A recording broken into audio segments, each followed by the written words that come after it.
जय माता दी दोस्तों, स्वागत है आपका पवित्र कथा चैनल में। और आज हम सुनेंगे गुप्त नवरात्रि व्रत कथा। तो चलिए दोस्तों स्टार्ट करते हैं।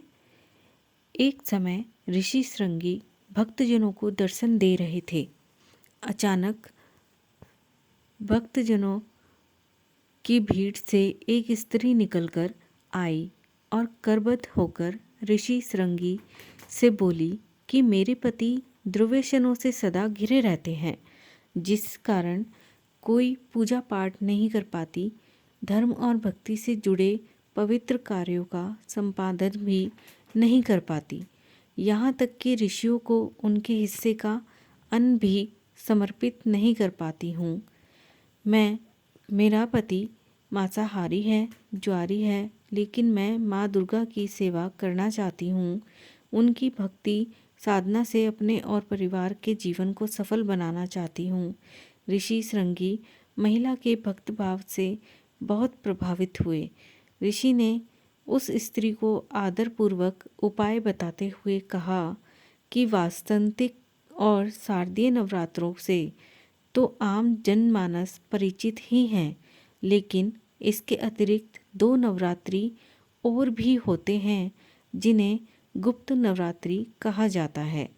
उन्होंने कहा कि प्रकट नवरात्रों में 9 देवियों की उपासना होती है और गुप्त नवरात्रों में 10 महाविद्याओं की साधना की जाती है। इस नवरात्रों की प्रमुख देवी स्वरूप का नाम सर्वश्रेय कारिणी देवी है। यदि इन गुप्त नवरात्रि में कोई भी भक्त माता दुर्गा की पूजा साधना करता है तो माँ उसके जीवन को सफल कर देती है।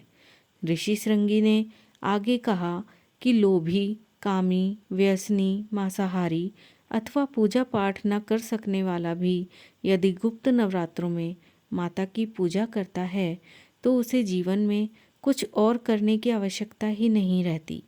उस स्त्री ने ऋषि श्रृंगी के वचनों पर पूर्ण श्रद्धा करते हुए गुप्त नवरात्रि की पूजा की।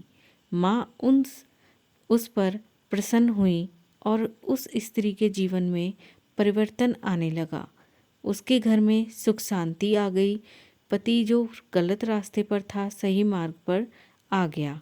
गुप्त नवरात्रि की माता की आराधना करने से उनका जीवन पुनः खिल उठा।